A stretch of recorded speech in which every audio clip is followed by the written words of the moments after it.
For those who have not rendered their opinion, Alan and I want to go around the horn, starting with Badger, who's a new contestant here, and get your thoughts on episode 3 in particular. Part of it was par for the course. I was not offended by a lot of the things that people were offended by, but the big one was, I think, exactly what the Immaculate Conception was the one that's like, damn, there's no way. I could sort of cope with a lot of things. There's no way to do that. The invalidation of the Chosen One and Anakin and the prophecy, and specifically doing what Plagueis and many others in Theory made some great videos pointing out all the other people who have tried. I don't have a problem with Force Witches and calling it the thread, because as we've pointed out, that plenty of other cultures do it. But yeah, it's the Immaculate Conception for me, and we could talk about that more. Oh, great. Okay, script. Well, I mean, yeah, I was not bothered by the thread stuff. I will see the power of 1, 2, and many is kind of a weird chant to have for mob rule, because essentially that's what it's promoting. As for the Immaculate stuff, George Lucas screwed that up by introducing it in the first place. I can't really blame Leslie for running with that idea. That's his fault. I hated it back in 1999 when I was a teenager. I hate it today.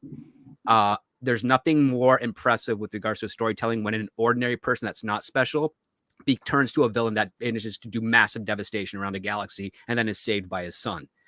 The moment you try to make that allegorical to a religious aspect is the moment you kind of gut your very thing. As for the Immaculate Conception part, as for the Chosen One part, we don't know if these two kids are actually super highly advanced Force sensitives or not. We know that they were created by the Force, but Anakin had that high midichlorian count. We don't know that yet for these girls. Do they? We also don't know they were. It's inferred it were. Well, that's what I'm saying. No, we haven't got confirmation yet. You inferred it. It's implied, but not necessarily implied. It just said that it's done. So you have to be careful about that, because again, this show hasn't delivered yet. This was the first episode that I did fall asleep in the middle of, because they basically spent it's all in flashback. It was voodoo. This should have been, when you're telling a mystery story that has different perspectives, you go through the Rashomon or vantage point approach. You don't just kind of lay out the whole thing in a very superficial manner. You get different perspectives. And I also kind of understand why Anakin wasn't made a master at his young age, because Torben was so young 16 years ago. And he spent a decade doing that Force levitation stuff, only to, off himself through a poison. I bet they thought if such responsibility were given to Anakin, he'd do the same thing, because that's the precedent now. That's why you don't have any under 30 masters. So, Rob, a lot of weird ideas from this episode. Rob, I want to hear from you, because I got a torrent of texts from you, like 20 in a row from you. Just you were ranting. I know you feel passionately. Tell me your thoughts on 3. Well, okay, here's the thing. If you're working in someone else's playground that they established, I think you have an obligation, which most of the people that are stewards of current day IPs do not feel an obligation, to follow in those footsteps. And I feel if you're going to take giant leaps of lore, it doesn't bother me that there are other Force users, or there's other religious orders or other sects that think of the Force differently than the Jedi do. I have no problem with that at all, because remember, Yoda just says the Force surrounds us and binds us.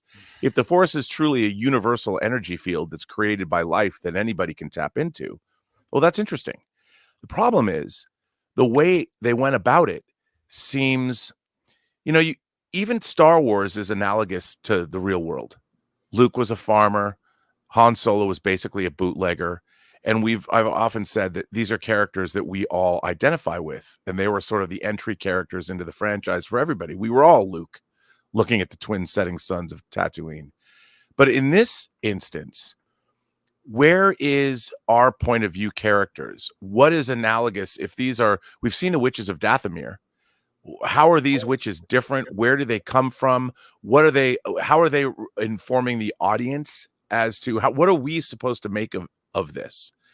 And it seemed to me that, they had an idea of what they wanted to do and how they wanted to approach it, but whether or not it was Star Wars enough, or even if it had some kind of a counterpoint or counterpart in the real world that the audience could relate to, not so much. And if you're going to work within Star Wars, established Star Wars lore, if you're going to change it or make fundamental changes or take us to a place we've never been before, you have to make it credible for the audience that spent the last 47 years steeped in it. And all these creators want to come in and change things. Let's turn Spock into someone that has a learning disability, which it shows you don't understand the character of Spock. And in the case of this new order, I just didn't believe it. I haven't believed any of this show from the beginning. The opening scene is how is it any different than anything else we've seen? And somebody gets killed, a Jedi Master gets killed by a knife to the heart. I don't believe this show, and it's not because of the elements that are in it. It's the elements that aren't. I don't understand how I'm supposed to relate to it as a lover of Star Wars and as a general audience member. They haven't made me believe. There is no verisimilitude. Well, Nerd Cookies, Elaine, you got into it, so I know how you feel, but please tell us. Got into it on Twitter. We'll show that later.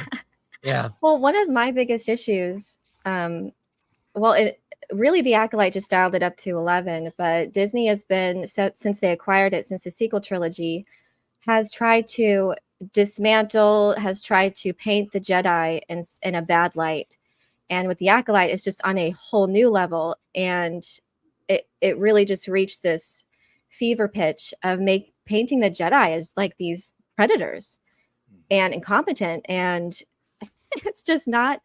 And they're trying to do this thing too of there is no good and evil. It's all your point of view. Well, yeah, and it's all just your perspective, which seems to be the theme of this show in its entirety.